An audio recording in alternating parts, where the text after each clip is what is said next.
I don't even touch the shoulder. That might be the And thumbnail. I have an inch and a half of lift on here. Yeah, and none of that. Just a hiker. just a tennis shoe here. Little tennis shoe. And yeah, I'm a midget. We actually had to, for the podcast logo we just did. I thought you guys preferred the term little people. Yeah, there's a few terms we use for me, but our type, our kind, magical little mini ponies is one I kind of enjoy. That's a cute one. I can see that.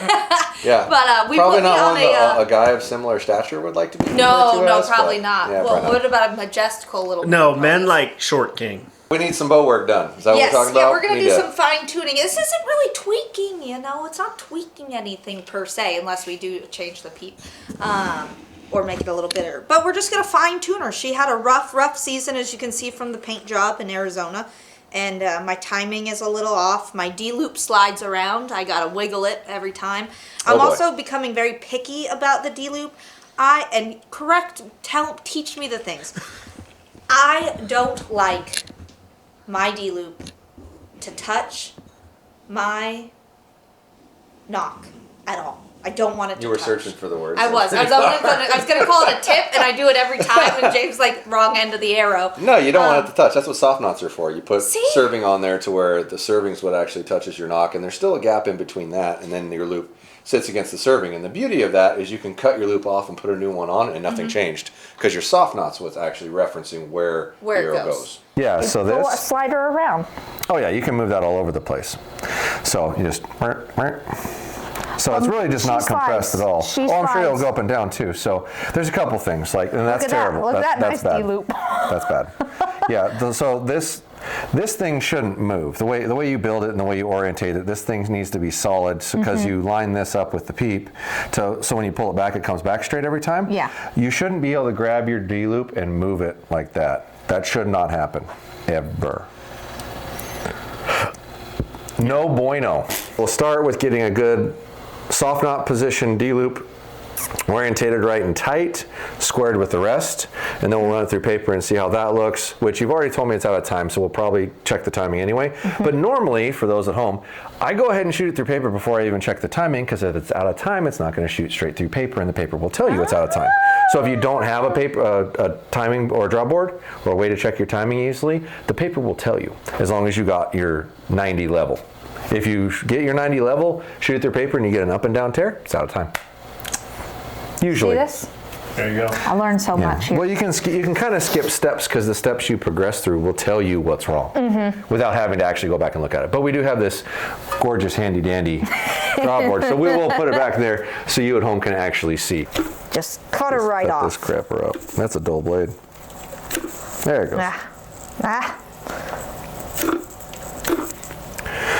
And now, since you don't have soft knots on there, we have no idea where your knock height is. So we need to go find it again. Isn't that great? Well, that's the purpose of soft knots. Is it mimics? They do two things. They show where your knock height is supposed to be, so you don't have to worry about it going forward. And then when you want to change your loop, you don't actually change your knocking point. Yeah. So I'm going to assume that's about where your knock height should be, somewhere in that vicinity. But I'm going to go ahead and loosen that up and check. All right. So that's where the bottom of your arrow is going to be. Okay. Based off of that, right, that's the bottom. It touches the launcher at a 90-degree angle. So we're going to put your first soft knot right there. Okay. Do you enjoy soft knots? I do. James has heard me complain about this thing for quite a while now, and I think he was over it as much as I'm over it. It doesn't take that much more time to do it, but it orientates where those things go, and they should always be in there. Yeah. Just so you don't have to worry about it moving later. There's a couple different ways to tie them. I don't think there's really a wrong way as long as they're there.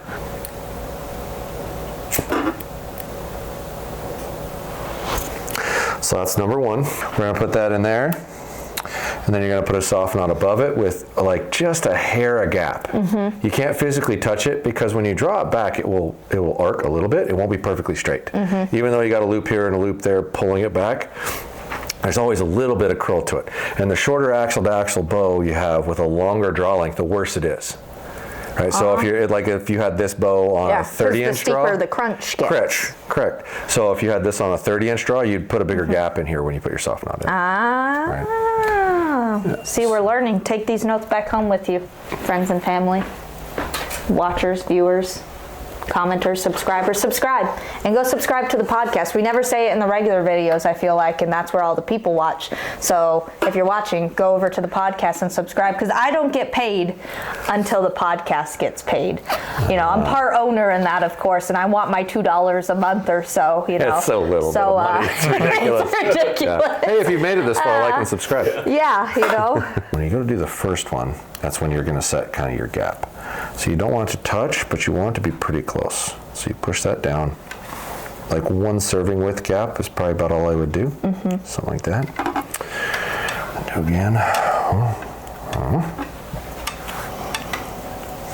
This just makes me mentally feel better, because now, you know, when your D-loop goes on the outside of those, it's like, it's never touching and pressing against that. You just have this soft knot right there, and there's still that gap. Got a clever little term there, didn't you? Yeah. If your loop does not have soft knots in it, you might want to reconsider how it's being installed or done. Now, I'm not trying to criticize shops that choose not to do it, because I didn't put soft knots in for a long time because I didn't understand what it was doing. And now that I've done them, which it's been 15 years ago that I didn't do it, but now that I know it and its value and its worth, I always do it no matter what. For a while there I did 1 as well, but you can still have, like if you do an upper one or a lower one, you can still have your loop compress into it, and the soft knot is helping stop that compression. As anybody who's shot for a long time will have, at one point or another, have had a setup where the knot pinched, and you can sit there and watch you as you drop back, your arrow's like bouncing up off. Did we all hear this? Did we Everyone all has. hear this? Everyone has. I swear to Jesus, on my life and soul, I'm overseeing that happen.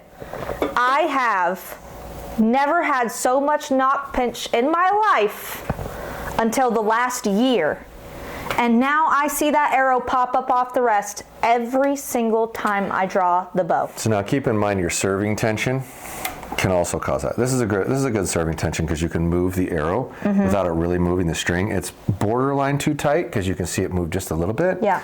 But if you clip your nock on and you start rotating your arrow, if it's moving your string a bunch, your serving's too tight.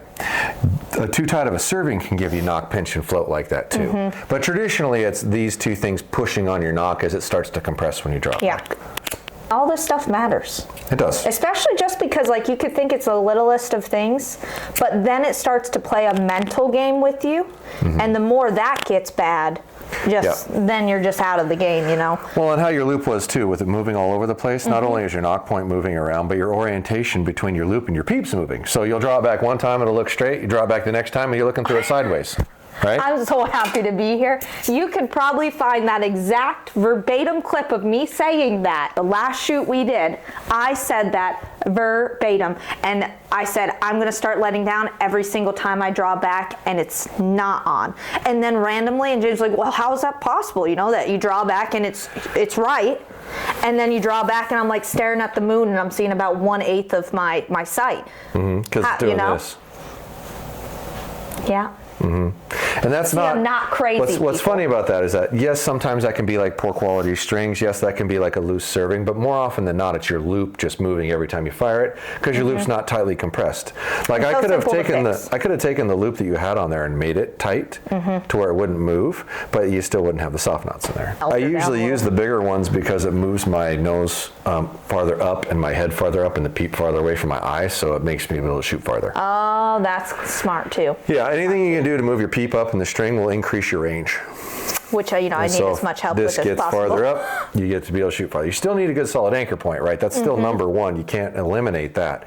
But if you can maintain your solid anchor point and find a way for your peep to be up higher and still get your nose to touch something that's referenceable, and that's really what I like the bigger nose button for. Try to flare this out as much as you can, so you can make a good size ball, pretty much. It gets to a certain point that it won't flare anymore. Like you just keep working it and working it and working it, and eventually that's as far as it's going to open up. But this is what makes your safety on your loop, so it can't pull through it. Some things, can just only open up so far. Correctamundo.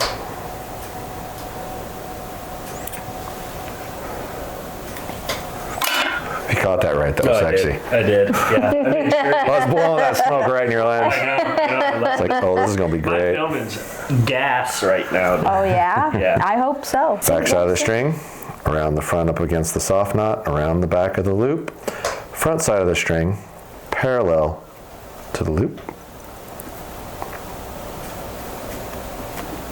That's how you make that knot. Want to try the other side? That was like, I'm gonna need him to say that about 10 times slower for the more That was my slow version. slower-brained humans in the room like myself. No, what's this? Oh, This to pull is it tight. tight. Yep, I caught on that. You know that thing where your loop's moving all over the place? Uh-huh. Yeah, you gotta make it tight or it's going to move all over the place.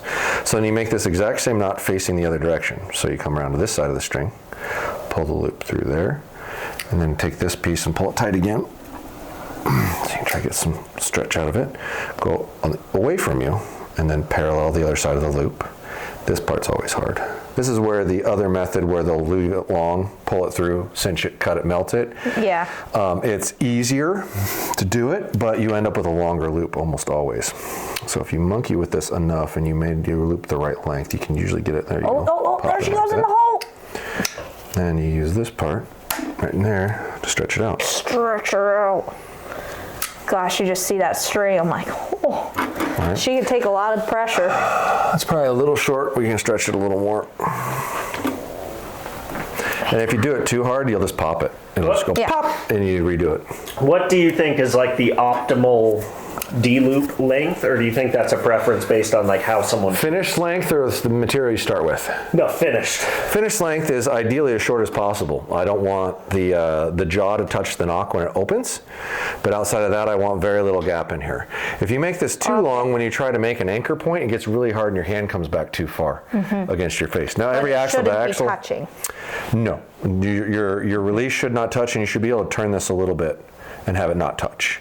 If you rotate it like 30 degrees and it starts touching your knock, it's too short.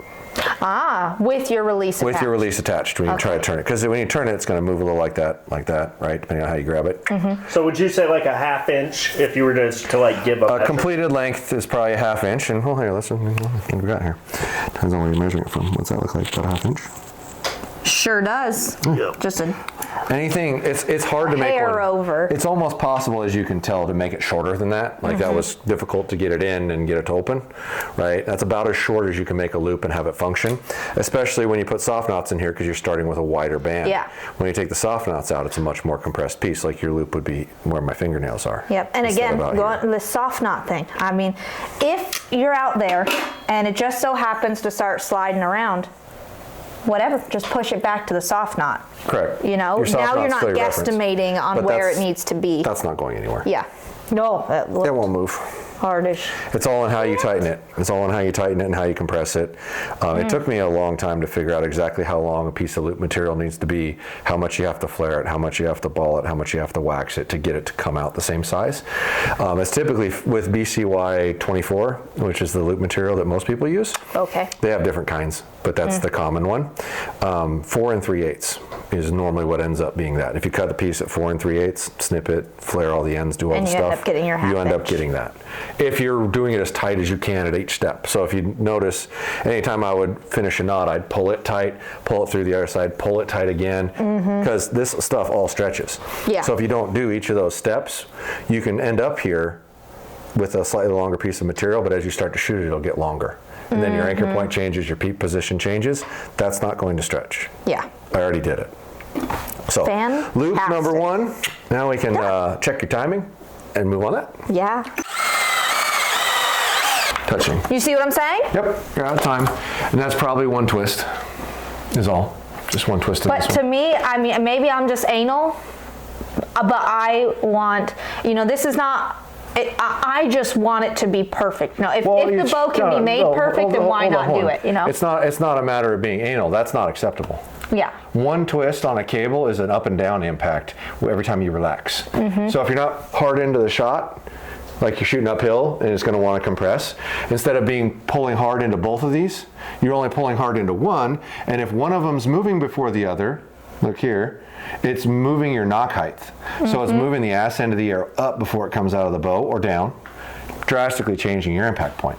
Timing Making on a me feel bow so much is better. massively important, like massively, massively important. So for this, will you use time lock or no? Or you use That looks like a twist. Yeah. So I'll twist it. I'll just put it in the press and put one twist in that cable and check it again. There, gotcha. One twist. Oh, that's so easy. It is. The hard part's getting it back on and then not being able to see because my eyes have turned to shit. Okay, so you need an arrow and a release, and we're going to shoot this through paper and see what our tear looks like. I have the release. Modify from there. And not my window idea. Oh, yeah. Okay. Can't see shit. Don't worry about it. Just we're only worried about what your tune looks like right now. Okay. We're gonna do the other things here soon. Are we ready? Whenever you're comfortable. Okay. That's almost perfect. It's a little bit point right, just ever so slightly. But where your point went in relation to the circle is height is good.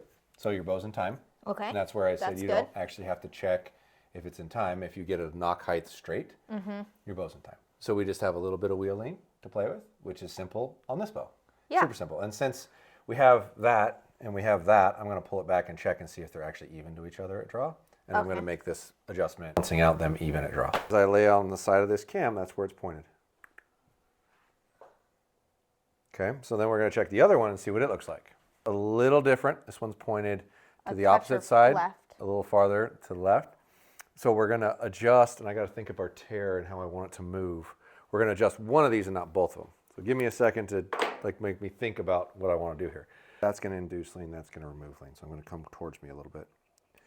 And then I can check it with my laser. And that is the beauty of this system, is you can actually do it at full draw. So if you have a draw board that'll hold it back, preferably vertically, you can actually measure these things at draw and nip it as you go. And then make it be exactly the same as the other one. Now you see how they look the same? We're now on this side.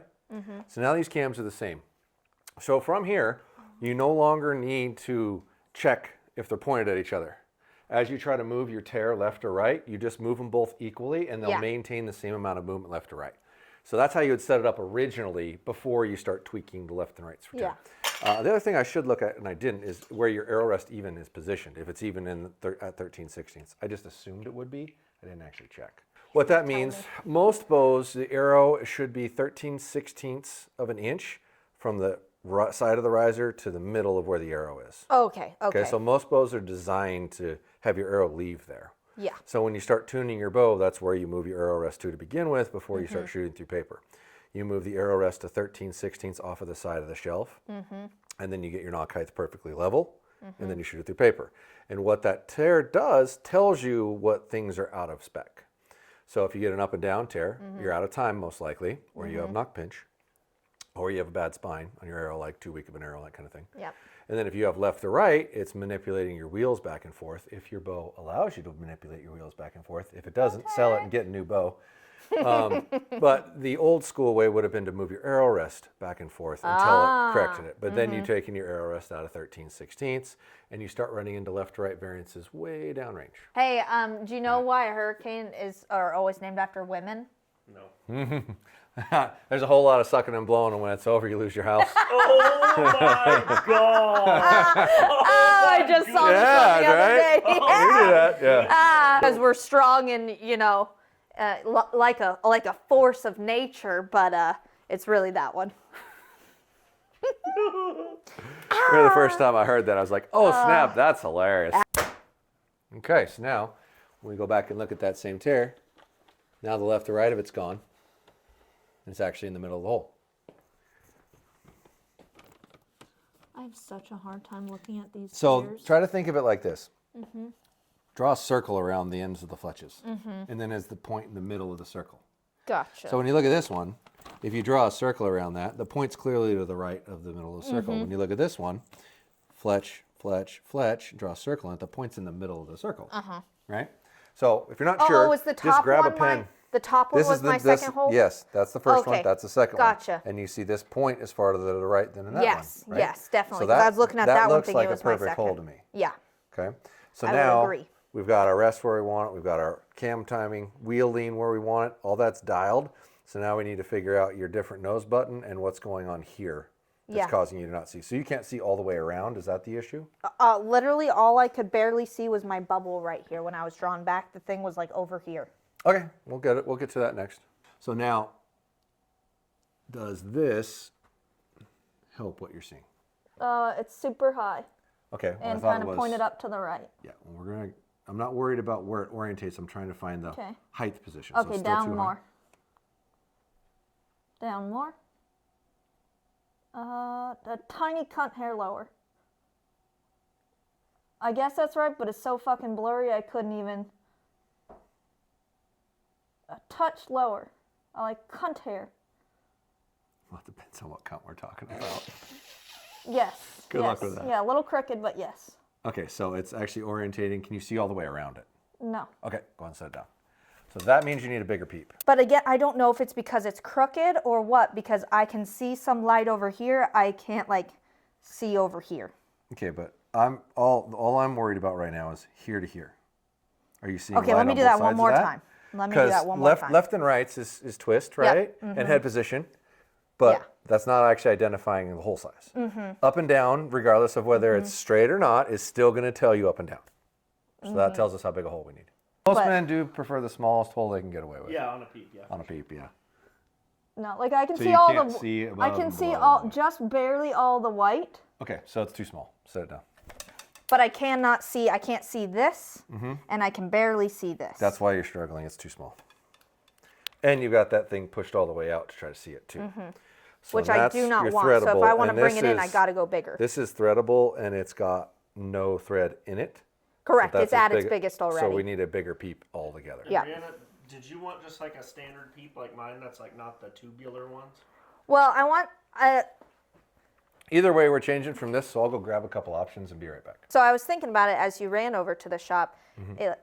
There is no doubt I have to go bigger, because if I'm running my site already as maxed out as it can go to even get barely a picture close enough, Mm-hmm.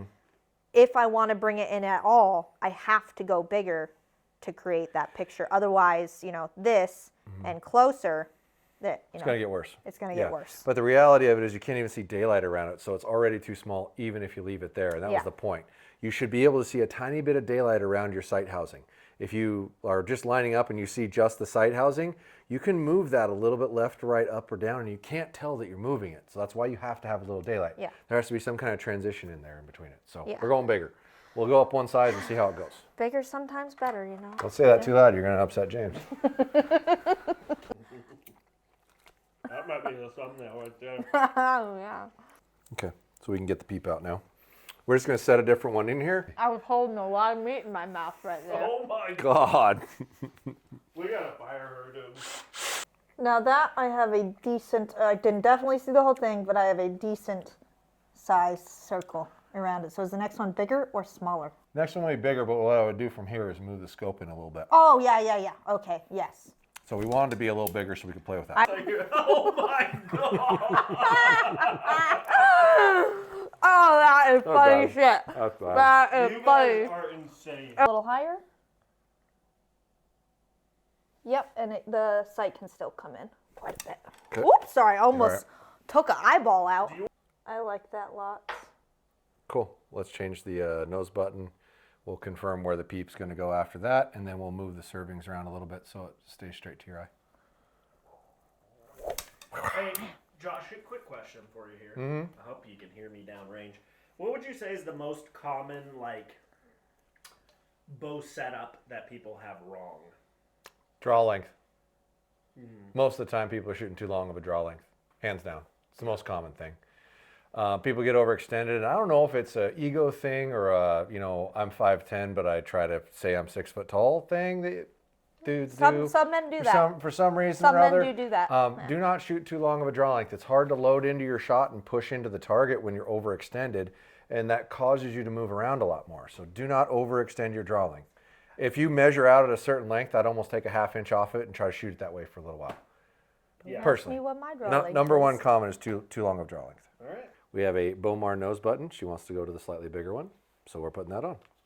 So what do you think about the nose button? You run it, I right? use one on my hunting bows, have for several years. I like it. I think it works good. Mixed reviews on who likes them and who doesn't, but I think they work good. I love it. I want that thing to stab me in the nose. MFJJ approved. Where's the opening in this? There it is. You know, it doesn't count for much of anything at all, but they're Brianna approved as well. Well, there you go. Yeah. It counts in my book. I think it's worthwhile.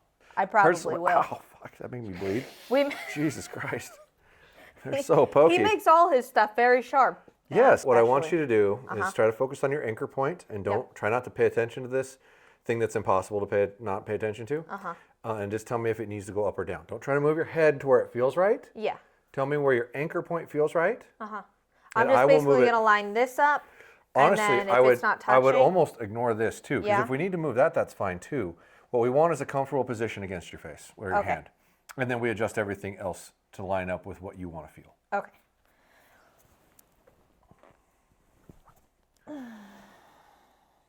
See, I feel like I'm too leaned. So yeah, the bigger one's going to make your head feel like it's in a different position. Yeah, I part of noticed the that. deal. That's strange. But we can adjust things for that. It's Can't more feel it. hand and nose. How do you not feel that thing? I It feels like it's gonna literally could dig it into felt my like- nose. That's where I It feel felt, it. here, hang on, hold on. How about now? Oh, yeah, that's better. That's better. Put the pointy part I in was gonna there. say, do you like Botox the shit out of your nose or something? How do you not feel that? Yeah, I almost, but I don't know if I'm going to remember to put it down there. Well, I can move it up. It's, if you can feel it, here, lift your head away for a second. You're gonna have to set it down. I'll move it and then you can try it again. It's gonna, yeah, let it down. Thing Yeah. flops around like a fish out of water. I don't even know where the hell it is. I don't Okay, feel so it now at it's all. higher. I moved it up so you don't notice Oh, it more. I don't like that. Okay, that's I fine. don't like That's fine. that. Try it again. I like that. I like that a lot.